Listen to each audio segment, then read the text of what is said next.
آج کے دن میں مسیح میں آپ کی سلامتی ہو۔ ایک مسیحی ہوتے ہوئے یہ ہمارے لیے کتنی خوبصورت بات ہے کہ ہمارا نجات دینے والا ہر ایک چیز پر قادر ہے۔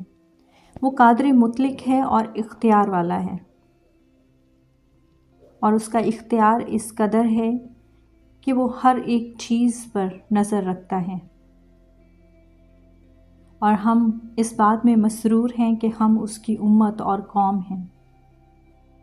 آج کے دن میں اپنے آپ کو خداوند کو دے دیجئے اور خداوند سے دعا کیجئے کہ جب وہ ہر ایک چیز پر قادر ہے تو آج وہ آپ کی زندگی کا، آپ کے ایمان کا قادر مطلق ہونے والا ہو۔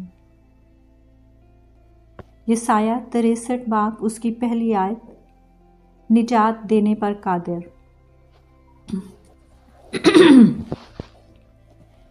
نجات کے لفظ میں سب کچھ شامل ہے، بچ جانے کی خواہش سے لے کر موت، بلکہ جلال میں داخل ہونے تک سب کچھ اس میں سمویا ہوا ہے۔ یہاں خدا کی رحمتوں کو ایک ہی لفظ میں ادا کیا گیا ہے۔ مسیحی نہ صرف ان کو بچا سکتا ہے جو توبہ کرتے ہیں، بلکہ لوگوں کو توبہ کرنے پر مائل بھی کر سکتا ہے۔ جو ایمان لاتے ہیں انہیں وہ آسمان میں لے جائے گا، بلکہ وہ اتنا قادر ہے کہ وہ انہیں نیا دل دے سکتا ہے اور ان میں ایمان بھی پیدا کر سکتا ہے۔ وہ اس قابل ہے کہ جو آدمی پاکیزگی سے نفرت کرتا ہے اسے یہاں تک تبدیل کر دے کہ وہ پاکیزگی کو عزیز رکھنے لگے۔ جو اس کے نام کی تحقیر کرتا ہے وہ اسے یہاں تک لا سکتا ہے کہ وہ اس کے سامنے گھٹنے ٹیکے، بلکہ خدا کی قدرت اس کی بعد کی زندگی میں بھی قدم قدم پر نظر آتی ہے۔ ایماندار کی زندگی الہی معجزوں کا ایک سلسلہ ہے۔ جھاڑی جل رہی ہے لیکن بھسم نہیں ہوتی۔ جن لوگوں کو اس نے پاک کر دیا ہے انہیں وہ پاکیزگی میں قائم رکھنے کی قدرت رکھتا ہے۔ وہ انہیں اپنے خوف اور محبت میں قائم رکھ سکتا ہے جب تک کہ وہ آسمان میں کاملیت تک نہ پہنچیں۔ مسیح کسی کو بچا کر اسے اس کے حال پر نہیں چھوڑ دیتا، بلکہ جس نے نیک کام شروع کیا ہے وہ اسے جاری بھی رکھتا ہے۔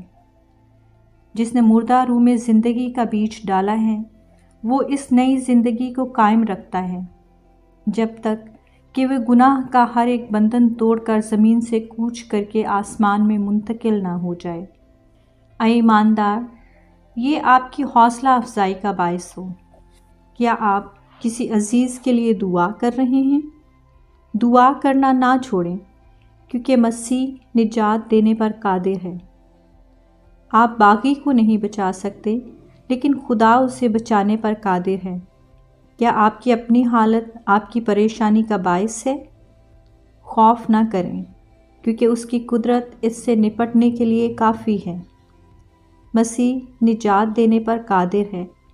اس کا سب سے بڑا ثبوت یہ ہے کہ اس نے آپ کو بچا لیا ہے۔ آمین۔ خداوند زندہ آسمانی باپ، آپ کی قدرت کے لیے، آپ کے اختیار کے لیے، آپ کی محبت کے لیے ہم آپ کا شکر کرتے ہیں۔ ہم اس بات کے لیے شکر گزار ہیں کہ آپ نے اپنے بیٹے کو بھیجا جس نے اپنے خون کے ذریعے سے ہمیں بچایا ہے۔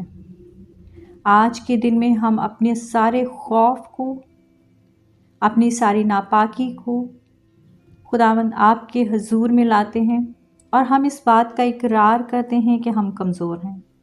خداوند ہم اس بات کا اقرار کرتے ہیں کہ ہم نالائق اور نکمے ہیں، لیکن ہمارا ایمان ہے کہ آپ ہر ایک چیز پر قادر ہیں۔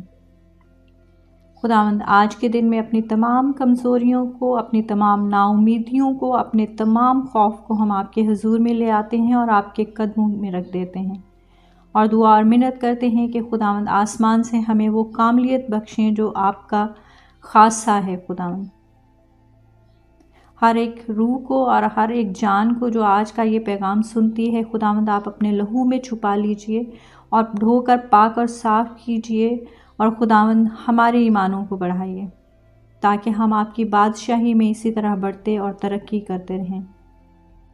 خداوند آج کے دن کے لیے، ہر ایک روح کے لیے اور ہر ایک جان کے لیے جو آپ کی حضوری میں ہے، برکت کو مانگ لیتے ہیں، اور اپنی زندگیوں کو آپ کے ہاتھ میں سونپتے ہیں اور دعا کرتے ہیں کہ ہمیں اپنے جلال کے لیے استعمال کیجیے۔ یسوع کے نام سے مانگ لیتے ہیں، آمین۔